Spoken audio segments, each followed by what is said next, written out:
Mimi nauza washing machine original kutoka Ujerumani. Kuna swali limekuwa nikiulizwa sana na wateja wetu.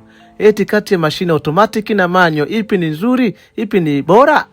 Manyo ndio hiyo hapo unaiona na hizi zingine ni automatic. Manyo ni nyingine unaiona hapo.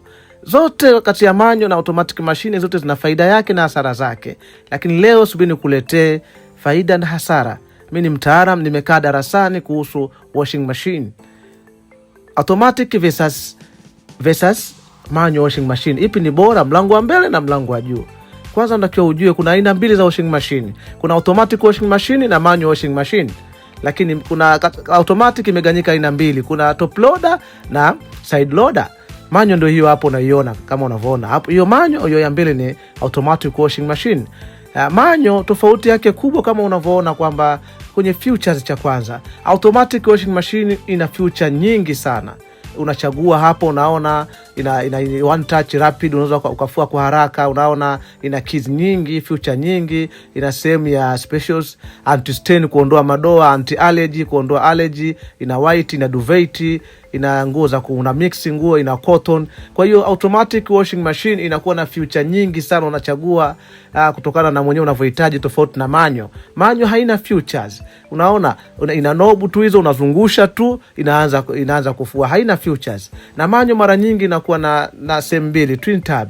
Ina sehemu ya kufua kama unavyoona, na ukitoa nguo huku unakuja huku kwenda kukamua. Tofauti ni hiyo.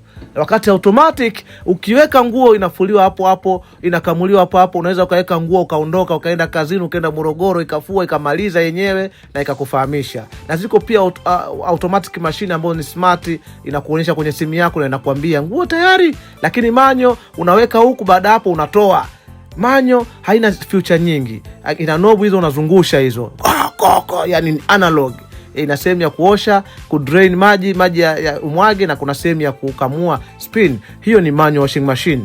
Lakini automatic washing machine unaweka tu nguo hapo, ina drum moja, inafanya kila kitu. Kwa hiyo automatic ni convenience, ina save umeme zaidi, ina save vitu vingi kuliko ukitumia manual. Ndo faida ya automatic, ina vitu vingi. Lakini faida uzuri wa faida ya manual pia kwamba hata kama kwako hamna maji ya kutosha, maji ya ndoo, unaweza ukamimina kwenye manual juu, ukafungua ukamimina, ukafua, ukatumia maji hayo. Tofauti na automatic. Automatic itabidi uwe na tenki nyumbani, uwe na maji kama ni ya Dawasco, utaenjoy sana automatic. Lakini kama kwako maji ya shida sana, tumia hiyo manual.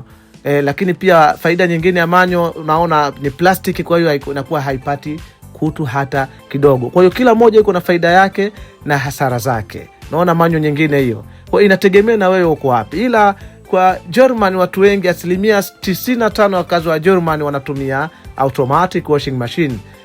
Pia hizi washing machine automatic faida nyingine ziko za smart. Unaona hiyo imeandikwa smart LG. Inafua na kukausha. Ina alama ya simu hapo. Kwa hiyo unaweza ukaoperate kwa kutumia simu yako hata ukiwa uko kazini, hata ukiwa uko mbali sana. Ndio faida ya automatic.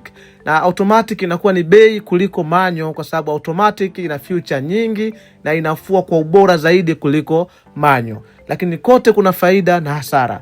Kwa kama unakaa sehemu unataka speed zaidi, unakaa sehemu maji ya kutosha na nini, hamna shida ya maji, tumia automatic. Kama kwako kuna shida ya maji, tumia manual. Zote ni nzuri. Tunauza washing machine, tuko Kinondoni.